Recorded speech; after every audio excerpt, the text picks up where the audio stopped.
اللہ تعالیٰ کے جو دیگر نبی ہیں ان کو بھی اللہ تعالیٰ نے کمالات عطا فرمائے، معجزات عطا فرمائے، خصوصیات عطا فرمائیں، اور پیارے آقا صلی اللہ علیہ وسلم کو بھی سبحان اللہ بے حد کمالات عطا فرمائے۔ تو دیگر انبیاء کے کمالات اور ہمارے پیارے آقا صلی اللہ تعالی علیہ وسلم کے کمالات میں کیا فرق ہے؟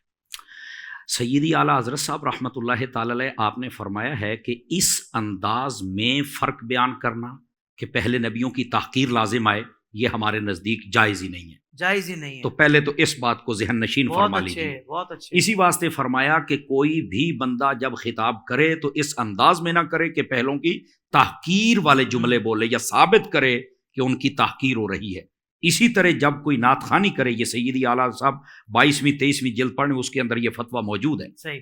فرمایا نعت خوانی میں اشعار ایسے نہیں پڑھنے چاہیے جس میں فرشتوں کی تحقیر ہو یا انبیاء کی ہو یا پھر نبی پاک صلی اللہ علیہ وسلم کا ایسا کوئی وصف بیان کیا جائے کہ وہ پہلے نبیوں کے ساتھ آپ اس تحقیر والے انداز میں بیان کریں، اس کی اجازت نہیں۔ پہلے تو یہ اس بات کا تعین کر لیں کہ حضور سب کو شان عطا کرنا ہے، سبحان اللہ، حضور سب کی شان بڑھانے آئے، گھٹانے نہیں آئے۔ گھٹانے نہیں آئے۔ یہ سیدی اعلیٰ حضرت صاحب رحمۃ اللہ علیہ آپ سے جب ایک شاعر نے شعر لکھا تھا نا، تو آپ نے اس کے جواب میں کہا تھا، وہ کہتا ہے کہ سب نبیوں کی شانیں گھٹیں تو اس در سے گھٹیں، اور آپ نے فرمایا جا ہے تو کی کہہ چھڑیا ہے، سب کی بڑی ہیں تو اس در سے بڑی ہے، گھٹی نہیں ہے۔ تو یہ بڑا خوبصورت نقطہ آپ نے دیا، اللہ آپ کو اس کی بہترین جزا عطا فرمائے۔ تو اس انداز میں پہلے تو اس کو بیان کرنا ہی نہیں چاہیے، پہلی بات یہ۔ دوسری بات یہ ہے، یہ نقطہ اگر سمجھ آ جائے تو یہ سارا جو آپ کا سوال ہے وہ سمجھ آ جائے گا۔ آقا کریم صلی اللہ علیہ وسلم کو اللہ رب العزت نے سب سے اعظم، سب سے ارفع، سب سے اعلیٰ، سب سے افضل، سب سے اکمل، سب سے اتم بنایا ہے، یہ یاد رکھ لیجیے۔ اور آقا علیہ السلام کو جو کمال بھی دیا ہے وہ پہلوں سے اعظم، افضل، اکمل اور بہتر عطا فرمایا ہے، ٹھیک ہے؟ اچھا، اس کو اب کیسے سمجھیں؟ پہلوں کو ہم کم نہیں کہتے، ان کو ہم زیادہ کہتے، سمجھیں کیسے؟ میں اکثر یہ مثال دیتا ہوں، دیکھیے موبائل کے اندر مارکیٹ میں موبائل آ گیا، یہ ہے 50,000 روپے کا، میں ایک مثال دے رہا ہوں، یہ ویسے اتنا مہنگا نہیں، میں مثال دے رہا ہوں۔ وہی کمپنی ایک سال کے بعد پھر اس کو ایک لانچ کرتی ہے، اس کے اندر اپڈیٹ کر کے اس کا وہ جو سسٹم ہوتا ہے سارا بڑھا کے یہ آتا ہے 2 لاکھ روپے کا۔ کیوں بھائی؟ سائز اتنا ہے، چیز اتنی، یہ چکر کیا ہے؟ کام اس کا بھی وہ اس کا ہے، کہہ رہے نہیں اپڈیٹ ہو گیا ہے۔ سیم یہی بات ہے، نفس نبوت میں سبھی برابر ہیں، لیکن جو کمال میرے مصطفیٰ کو عطا کیے گئے وہ پہلوں سے زیادہ اپڈیٹ کر کے عطا کیے گئے۔ میں اس کی ایک مثال دے دیتا ہوں، حضرت موسیٰ علیہ نبینا علیہ السلام، آپ کا عصا مبارک ہاتھ میں ہے، آپ نے پتھر کے اوپر مارا ہے، چشمہ جاری ہو گیا ہے۔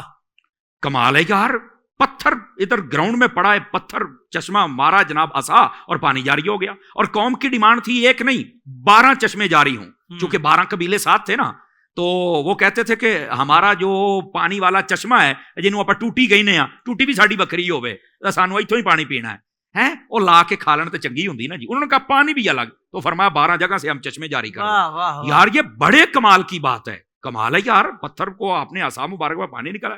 لیکن میرے نبی صلی اللہ علیہ وسلم کا یہ معجزہ اپڈیٹ ہو کے عطا کیا گیا، کمال یہ اپڈیٹ عطا کیا گیا۔ وہ کیسے کہ میرے آقا صلی اللہ علیہ وسلم نے پتھر سے پانی نہیں نکالا، بلکہ اپنے جسم اقدس اپنی انگلیوں سے پانی نکال کے سب کو عطا فرما دیا۔ پتھروں سے تو آج بھی نکلتا ہے پانی، سمجھ آ رہی میری بات کی؟ ٹھیک ہے، لیکن آقا کریم صلی اللہ علیہ وسلم آپ کی انگشت مبارکوں سے پانی نکلے، سبحان اللہ۔ اور پھر آپ دیکھیں نا، پتھروں میں تو اتنا پانی ہوتا ہے وہ نکل سکتا ہے، جسم میں اتنا پانی ہوتا ہے پہلے تو یہ بتائیں، اتنا تو ہوتا ہی نہیں، تو نکلا کیسے؟ تو میں نے کہا یہ ہے وہ کمال جو آقا کریم صلی اللہ علیہ وسلم کو عطا کیا گیا، تو وہ پہلوں سے زیادہ اپڈیٹ کر کے دیا، انہیں بھی گیا ہے، شان ان کی بھی ہے، سمجھ آئی؟ لیکن ہمارے آقا صلی اللہ علیہ وسلم کو جب عطا کیا گیا تو اس کے اندر زیادہ رحمت و برکت و شان و اعزاز ڈال کے پھر حبیب پاک علیہ السلام کو عطا کیا گیا۔ تو اگر ایک ایک بات کو ہی دیکھیں تو یہ کمالوں کو، ساری بات کو سمیٹ لیتے ہیں نا جی۔ آدم علیہ نبینا علیہ السلام ابو البشر ہیں، کمال ہے ان کا، شان و اعزاز ہے۔ فرشتوں نے جو سجدہ کیا تھا وہ کس وجہ سے؟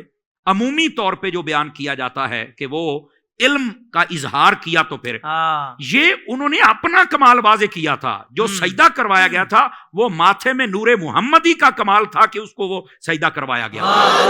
سمجھ آ رہی؟ ابراہیم علیہ السلام جا رہے ہیں جناب آگ کے اندر، وہ گلے گلزار بن رہی ہے. وجہ کیا ہے؟ محبوب موجود ہے. یہ کمال ہے میرے آقا کریم علیہ السلام کا. ان کی شان وراء الورا ہے، لیکن میرے محبوب پاک صلی اللہ علیہ وسلم کے کمال نے ان کو بھی فائدہ عطا کیا. اور جو حضور کا کمال ہے حضرت حافظ صاحب، یہ وہاں تو وہاں ہے نا، جیسے حضرت نے فرمایا کہ جب صحابہ کرام کو ملے تو پھر پتہ کیا ہوتا ہے، صحابی ایک مٹھی خیرات کر دے، فرمایا تم احد پہاڑ کے برابر سونا خیرات کر دو تو پھر بھی اس کے برابر نہیں ہو سکتا. یہ آقا کریم صلی اللہ علیہ وسلم کے کمالات ہیں. اب ایک ایک نبی کے ساتھ جب ہم بیان کریں گے تو آپ بات کو جتنا مرضی پھیلا سکتے ہیں، لیکن میں نے صرف یہ نکتہ سمجھایا کہ جب کمالات مصطفیٰ کو پہلے نبیوں کے ساتھ تقابل کر کے بیان کیا جائے تو تحقیر کی صورت نہ ہو، یہ احتیاط ضروری ہے. اور دوسرا یہ ہے کہ کمال ان کے پاس بھی ہے، لیکن ہمارے نبی صلی اللہ علیہ وسلم کو اپڈیٹ کر کے زیادہ طاقتور کر کے پھر عطا کیا گیا، کیونکہ ہر چیز کا کمال ختم ہی مصطفیٰ پر ہوتا ہے.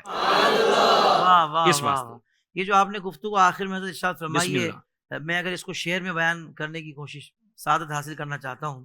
رنگ بنے کہ سارے نبیوں کے عہدے بڑے ہیں، سارے نبیوں کے عہدے بڑے ہیں، میرے آقا کم سب جدا ہے. یہاں پر بھی شاعر نے دیکھو کیا کمال کا، یہ نہیں کہا باقیوں کے عہدے چھوٹے ہیں تو میرے نبی کا، سارے نبیوں کے عہدے بڑے ہیں، میرے آقا کا منصب جدا ہے. یہ اصل حسن ہے نا.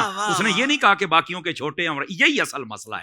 بیان کریں لیکن شان ان کی بھی بڑھا کے بیان کریں. جی بسم اللہ. سارے نبیوں کے عہدے بڑے ہیں، پر میرے آقا سب جدا ہے.